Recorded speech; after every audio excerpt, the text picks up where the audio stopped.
Dear colleagues from the University of the Philippines, Los Baños, DA Bureau of Agricultural and Fisheries Engineering, Technical Committee on Agricultural and Biosystem Engineering, Commission on Higher Education, Philippine Society of Agricultural and Biosystem Engineering, and all participants who are with us today. A blessed morning to all. It is a pleasure to be part of today's program. Technology has played a big role in most of our day-to-day operations, making our work more efficient and convenient. Its rapid development has produced systems and processes that enable faster transactions and information dissemination. However, with this development, it is imperative that we equip our agri-fishery sector with resources that will enable them to adapt to modernization. Relative to this is the enactment of the Agricultural and Fisheries Modernization, or AFMEC law, that provides policy measures that promote advancement of the sector. As a member of the AF Mechanization R4DE network, the DA Bar advocates such measures through its mandate with an inclusive and transformative R4DE framework and strengthen agri-fisheries agenda. Along with this, allow me to share with you our formulated research to policy for development approach, supported by our existing R4D and formulated R4DE programs, salient agriculture and fishery technologies, implemented by and collaborated with SEIs, the SUCs, and top 10 supported products. Mandated to ensure all agricultural research is coordinated and undertaken for maximum utility to agriculture.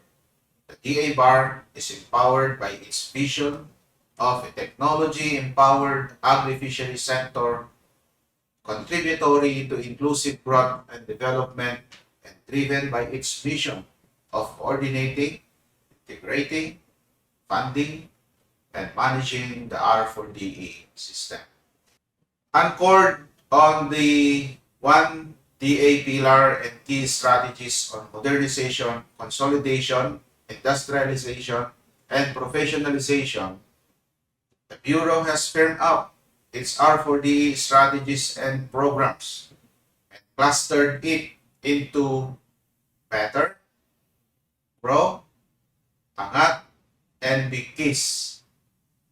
Under the strategy Better, we have programs that contribute to technological development in areas such as rice, corn, and cassava, high-value crops, organic agriculture, biotechnology, and climate change.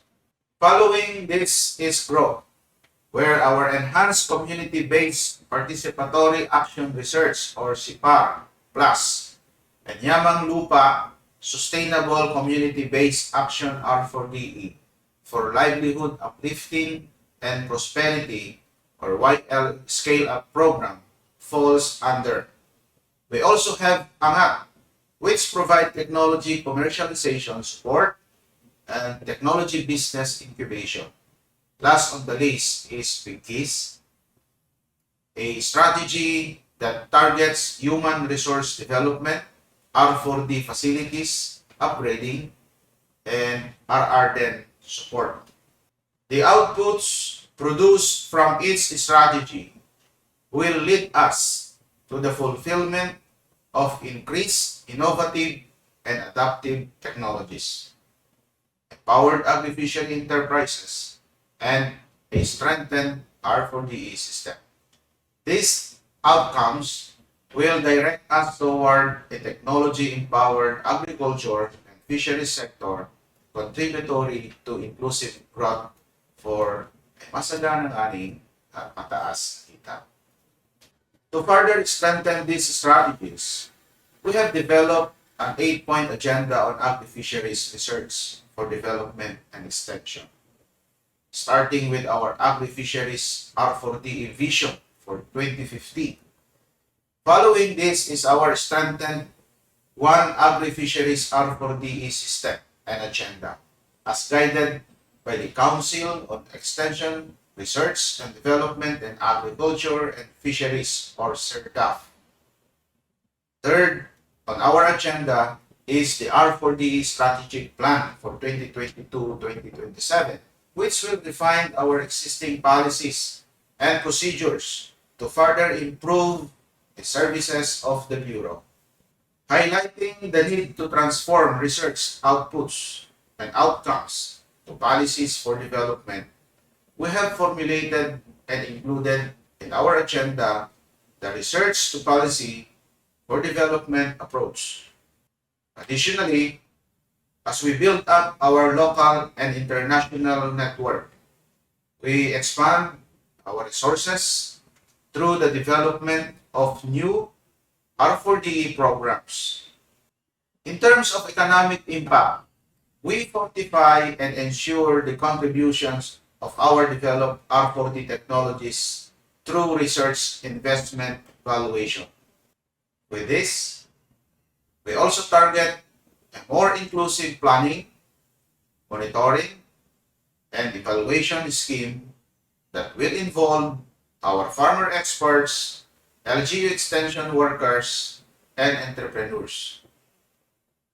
The last but equally important item on our agenda is the development of a 1DA scientific journal, which will serve as an avenue for our researchers to publish their works and for our partners, farmers, and fisherfolk to have an additional resource material with regards to agri-fishery studies. Highlighting one of the Bureau's firm-up agenda, the Research Policy for Development and Extension, or R2P4DE, is an approach that emphasizes the Bureau's redefined and refocused R4D programs and strategies, highlighting the need for scaling agricultural technologies through policy-related interventions and initiatives. The R2P4DE will be realized through policy formulation, policy research, and policy recommendations. Relative to our inclusive and transformative framework, the DA Bar supports R4D programs in the lines of strategic, applied research, policy-related research, support towards technology commercialization, R4D facilities development, human resource development, and regional R4DE networks. With the support that DA Bar provides to different R4D programs, we were able to produce notable technologies, products, and processes that have greatly benefited the sector in terms of productivity and profitability. Developed and collaborated with by the DABSWM, UPLB, IPNI, and DARFOs is the Site-Specific Nutrient Management, or SSMM, for corn through Nutrient Expert Software. It is a computer-based tool that assists local experts in the development of fertilizer guidelines for corn based on the principles of site-specific nutrient management. A brainchild of the UPLB Limnological Station and BIFAR NIFTC, the spawning and larval rearing protocols of Ayungin or Eupotherapon plambus, refined captive breeding, larvae rearing, grow out, and natural food production for a successful and sustainable Ayungin aquaculture. Also developed by the UPLB is the Harabat Monitoring and Advisory System, which provides basic information such as breeding sites, alternate hosts, and hotspots outbreak areas of onion armyworm in an early warning system. The creative minds of CLSU have found different ways to utilize tilapia in the form of ice cream and cookies. These products have reached as far as Paris, France, Abu Dhabi, Indonesia, Toronto, Canada, and Shanghai, China. The ISU or Isabela State University has produced the green corn-based silage, halates, and urea molasses mineral block production, which significantly improve dairy production, increase income of dairy farmers, and increase average milk production. In addition to UPLB's contribution, in collaboration with DA Calabarzon, are the bee byproducts extracted from stingless beekeeping, harvesting, and processing.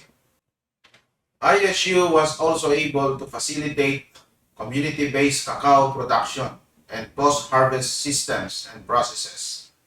Likewise, USM, or the University of Southern Mindanao, has produced products from cacao such as cacao mass and cacao liquor. Moreover, to control and address systemic phytoplasma that causes cassava witches broom disease, VSU executed the utilization of streptomycin as a preventive measure. Featuring more high-value crops, the MMSU introduces products that are made out of sweet sorghum. These include noodles, polvoron, and other bakery products. Likewise, USM takes hybrid abacus and produces abaca wine. More high-value crops are underscored by LSPU in the form of Bignay vinegar and calamansi concentrate. MMSU also utilized and developed mango-based products. Adding to our list of developed products are soya nuggets and chunks as instant ulam and soybean-based products recipes developed by QSU and CLSU respectively. With the numerous SUCs that DA Bar has provided support from 2013 to 2020, the UPLB ranks first with a visibly large gap among others. Coming in second is the CLSU, followed by VSU, UPD, and USM.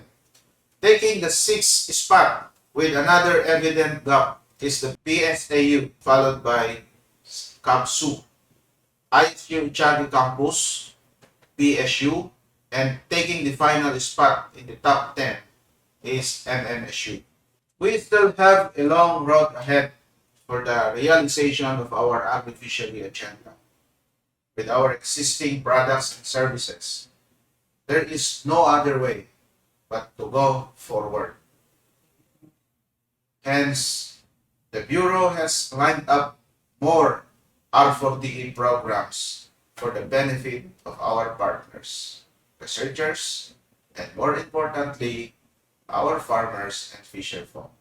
These include outscaling of vertical farming and edible landscaping, youth and agri-innovation programs, expanded technology business incubation program, natural resources management, futures R4D innovation program, capacity building program for R4D innovation workers, RR for then, Center Technology and Innovation Management and Service or TIMS, YL Scale Up Program, Precision Digital and Smart Farming, and Strategic Communications.